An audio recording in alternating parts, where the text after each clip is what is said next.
gentlemen. I don't see any ladies in the room. Have we taped live? We did on the sign. I think we're running live. I will call the special Wisconsin Rapids Common Council meeting to order. I'm Mayor Zach Thruwink. We'll chair the meeting. We'll go around and introduce ourselves. Jim, you want to start? Jim Stack, 7th District. Terry Dolan, 8th District. Greg Hunt, District 6. Bill Constant, Elders and Associates. Tim Sorcy, Finance Director. Jeff Kuhn, Water and Light. Scott Kellogg, 3rd District. Tom Rio, 4th District. Todd Furkey, 2nd District. And Shane? Shane Blazer.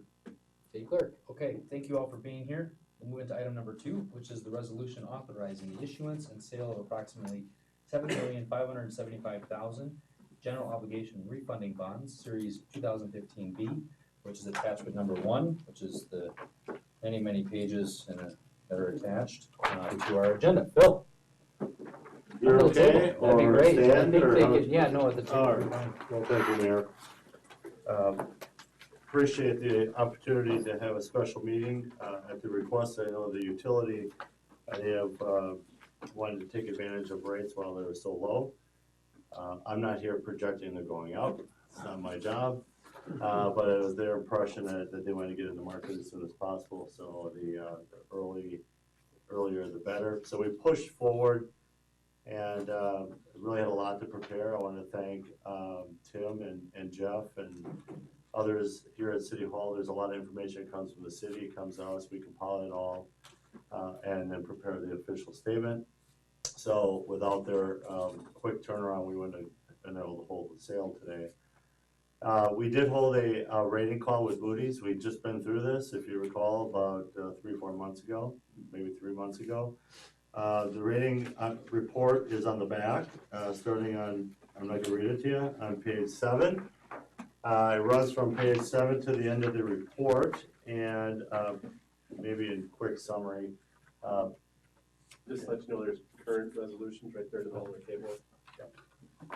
The no change. It's a AA3 rating, so no change. We didn't expect any change. You know, the city's using up some of your borrowing capacity, and the borrowing capacity was the only issue of concern. You have a lot of borrowing capacity remaining, which is why part of the recommendation was to move forward with this revenue issue being converted to a general obligation issue, even though the payments are going to fully come from the utility. So as they identified before on page 7, there's some what they identify as strengths and challenges. They have not changed. Strength, healthy financial profile, strong surpluses, and the largest city's taxpayer has remained stable coming out of bankruptcy. Challenges, again, the flip side, concentration in paper manufacturing, cranberry processing, and then if you flip to the next page, some weak demographic profile, and the county unemployment rate is historically higher than the state and the nation. So those are items that they see as strengths and weaknesses. It's hard to control all of that. The one you can't control under strength is the fund balance, and that is when you look, I talk to Moody's all the time, that's probably number 1 on their hit list. How much liquidity do you have as a city, and what fund balance do you carry, kind of a rainy day fund, operating capital. So that's critical. So again, no change to the rating report. The rest you can go through at your leisure. It's a great reading. Yeah, if you forgot it already from 3 months ago. So if you go back to the first page in, we held the sale today at 10 o'clock. And the good news on a couple of fronts. One, I received a lot of interest. We had 6 bids. I'll go through the bid tab in a second. A summary is all in the kind of the middle of this page of what occurred. Again, AA3, Moody's rating, 6 bids. The winning bid was Bosk.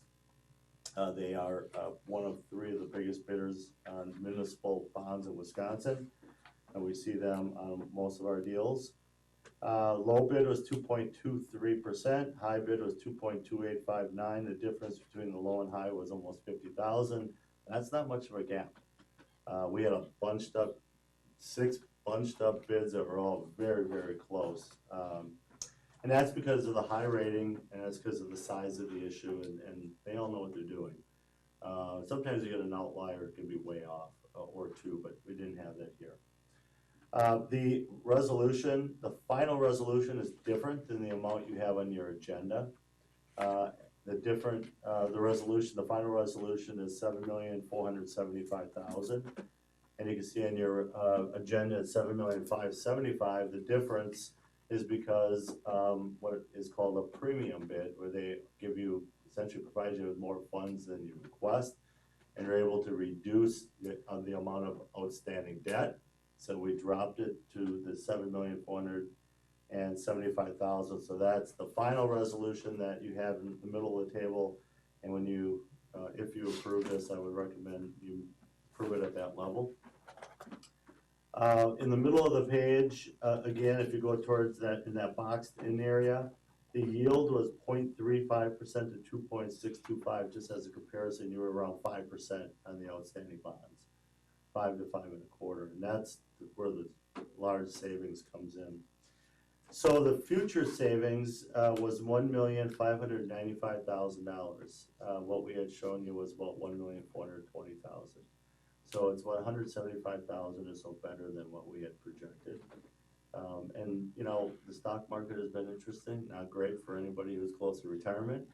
But that feeds to some extent into what's going on in the bond market. We've seen a reduction in the bond market, which in this case you did benefit from. The savings percentage is 8.69%, which is up substantially from what we had shown also. What we had shown was more in the range of around 6.5%. And the present value savings is how much of the outstanding bonds that remain are being saved. So in this case, you're almost saving 10% on the outstanding bonds. That's a huge number in our world. We see refundings that happen at 3% savings or less. And in this case, we're almost at triple that. So it's really great news. So that's a quick summary. If you go to page 2 and 3, 2, 3, and 4, those are the bids. So again, Bosk at 2.23 was a winning bid. Also saw a bid from FTN Financial Capital Markets out of Memphis. If you turn the page, Wells Fargo out of Charlotte, Piper Jaffray out of Minneapolis, Janney Montgomery Scott out of Philadelphia, and Robert W. Baird out of Milwaukee.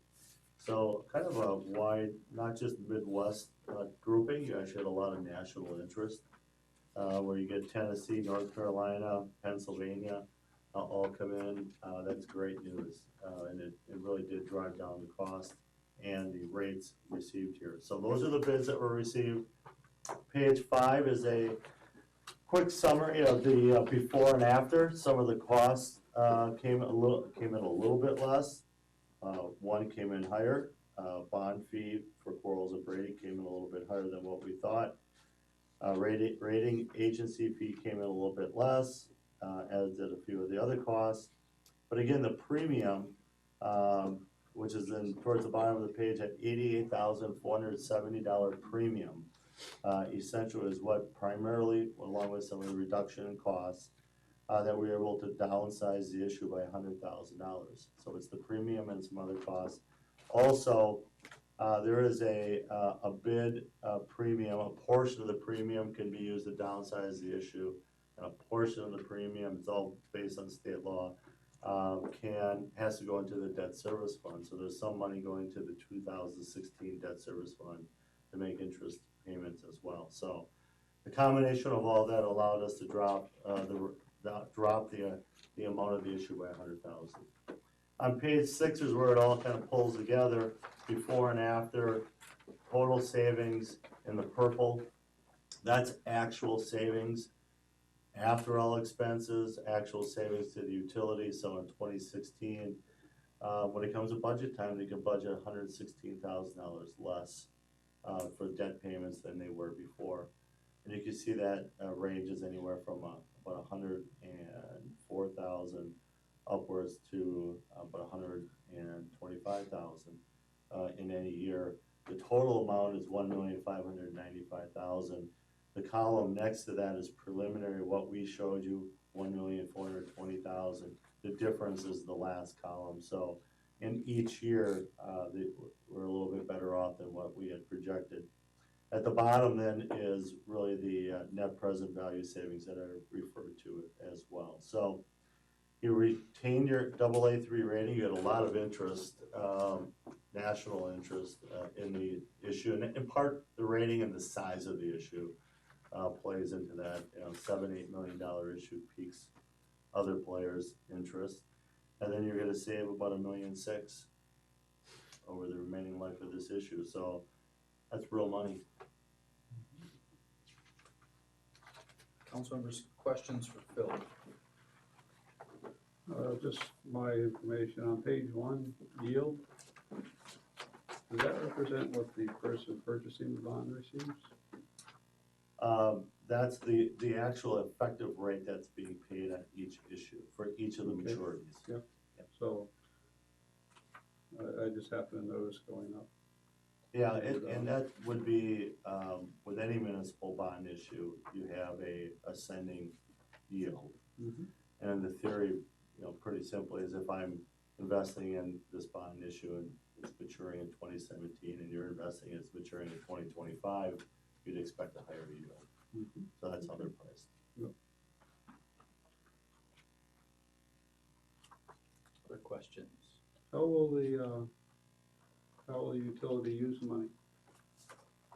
The savings, you mean? The funds that you're, Well, we're refinancing the current debt that's outstanding now, so there's really no new money available right now. It'll just be ongoing. There'll be that less amount that we have to budget for debt service going forward. Further part to that question is a question I'll ask if any others aren't gonna ask it. What's the utility gonna do with the savings? At this point, we'll probably use it with the depreciation fund, and then going forward, there'll definitely be a need on the electric side in the near future, probably. For capital investment, you're saying? Right. But no plans There's to no plow that plans at this into the water utility sort of needs of the infrastructure on the water At side? this point, there's not, no. Okay. I think we're waiting to see what the savings were gonna be, and now we're in the middle of budget time right now, so we'll be looking at those things with real dollars in hand. Council members, other questions? Just one, because I learn something every time I sit through these, and it's been many times, but, initially, when you said about, way back, starting with this, borrowing capacity. Yeah. What does that actually mean? So the city, like any other, In layman's terms? yeah, every municipality, doesn't matter if it's a small town to city of Milwaukee, has limitations on how much money they can borrow for general obligation purposes. So it's 5% of the total value of the municipality. In your case, I don't have the numbers exactly probably in the rating, but you were up, and we ran the analysis along with Tim, just to make sure he was comfortable where the city borrowing capacity was. So you had, if my recollection, and Tim maybe you could chime in, I think we're using around 20%, Right. 25% of your capacity. Yeah, I mean, we have a total, 5% of our equalized value, approximately $50 million. Before this issue, we had about $39 million of borrowing capacity, and this will drop it to about 32 million. So technically, the city could still borrow $32 million of general obligation debt. So for a community this size, it is important, obviously, you have needs going forward, and make sure you always have borrowing capacity remaining. I wouldn't expect you would ever get to the point where you're ever gonna have that be a concern. Where it's a concern, if any at all, is what does it potentially do to your rating? The higher the debt limit, or the higher the debt that you have outstanding has an impact on your bond rating. You're nowhere near 50% even with this, and so we felt it was, you're in a comfortable enough So in the position. short term, if we wanted to, whatever, invest somehow. You borrow have money, plenty of borrow money. money, I mean. No restrictions. Okay, and that's, Yeah, no restrictions. It's a very So- important question to ask. Yeah, it is, and I think the key was, what do you have upcoming? Is there any large scale projects out there? And what level are they at? Remember, you're paying off debt every year too, so that fits into that equation, but you're in good position. So is the duration of this bonding here, is that the same as what you had before? Is it just lower, lower, like refinancing your Yep. house? Exactly. What was it? The more outstanding debt you were talking about, I think it's on page, is it page? Yeah, if you go to page 6, 6, you can see the interest rates we On have the- versus what we're gonna have. third column from the left, those are the existing rates. They're in the blue here. They range from in 15, 3.88 up to 5.625 and 29. So that's what you were paying. What you're paying now is obviously substantially less as a result of this issue. And two different vehicles, revenue bonds and now general obligation refunding bonds, is hence why the city's involved in using its debt capacity to pay down or to refinance the debt. I think that's an important notation. Doing it as general obligation probably saves about 0.5% or maybe a little more to the utility. And with lower interest rates, it's a more secure type debt. And so it was really you're really looking at a way to maximize the savings to the utility. Further, the city had to carry, what do they call it, reserve on the revenue bonds side, which was used to pay down a part of the, right, the borrowing.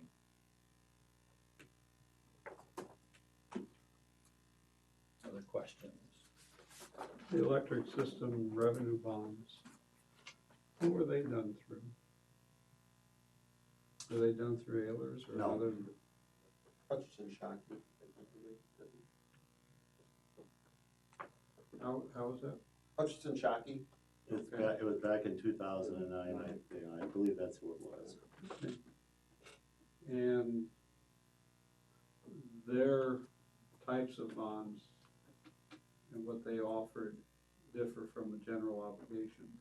Is that No, a hard they could do either as well. Okay. They just, I don't know why, but it was done as a revenue bond back because it was all revenue related projects. Okay.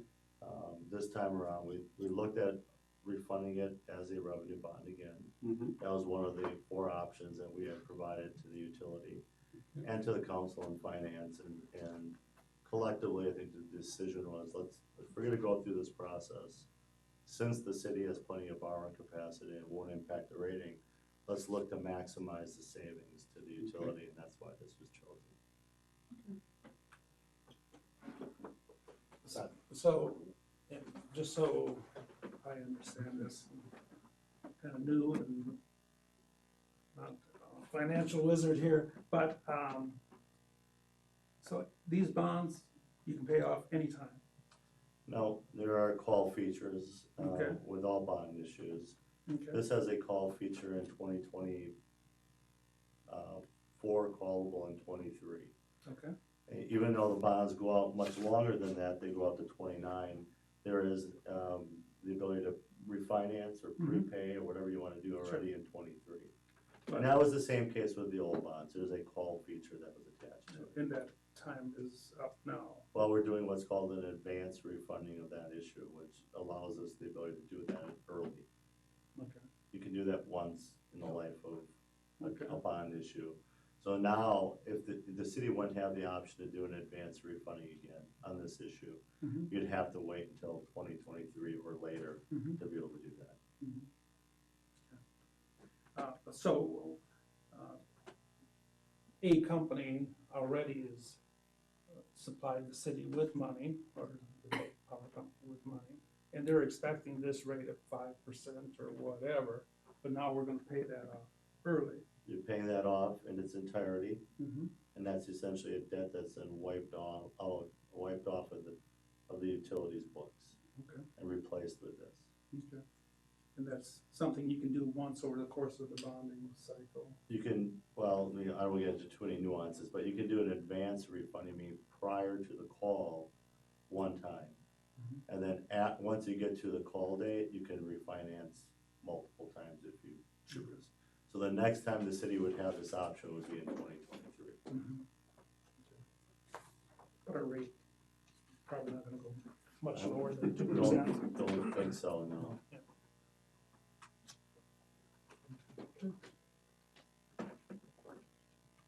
Other questions?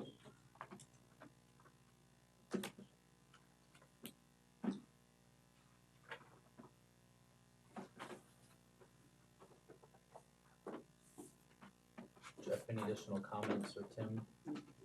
I think the only thing from the utility, we just wanna appreciate the city's willingness to work with the utility on this and, making this a revenue bond, or not a revenue bond, but the general tax bond. It was beneficial to the utility, and we really appreciate that. We wanna make the best decisions for our utility, it's ours, and if we can save ourselves $1.5 million, whatever plus in interest, we will certainly do it, as long as it doesn't affect our bond, our borrowing capacity, which we discussed, we've got good capacity at retained for many of the projects we all know that are on the horizon, which are not gonna be cheap in their own right. Any further discussion, any other questions? Hearing or seeing none, I'd entertain a motion on the resolution authorizing the issuance and sale of approximately $7,575,000 general obligation refunding bonds, Series 2015B. Was there an amendment to the? Yeah, the resolution. So it's 475. 475, yes. So $7,475,000. I wasn't sure if that had to be reflected there. Thank you. Anyone willing, desiring to make that motion? There's not a motion to approve the sale. Motion by Stack, is there a second? I'll second. Second by Perky. Any further discussion? So the motion is to approve the resolution authorizing the issuance and sale of approximately $7,475,000 general obligation refunding bonds. No further discussion, moving to a vote, all in favor, signify by saying aye. Oh, I'm sorry, a roll call vote? Yeah. Sure, thank you. Yeah. We'll just go, Gene, do you have a roll call over there, or want me to just go around the table? Just go around the table. Stack? Aye. Dolan? Aye. Philip? Aye. Aye. All right. Motion carried. Take a motion to adjourn. There's a motion to adjourn, is there a Second. second? All in favor? Aye. Any opposed? Stand adjourned. Thank you all for pulling together. All right. Thank you all for pulling together. We'll probably see you tomorrow night.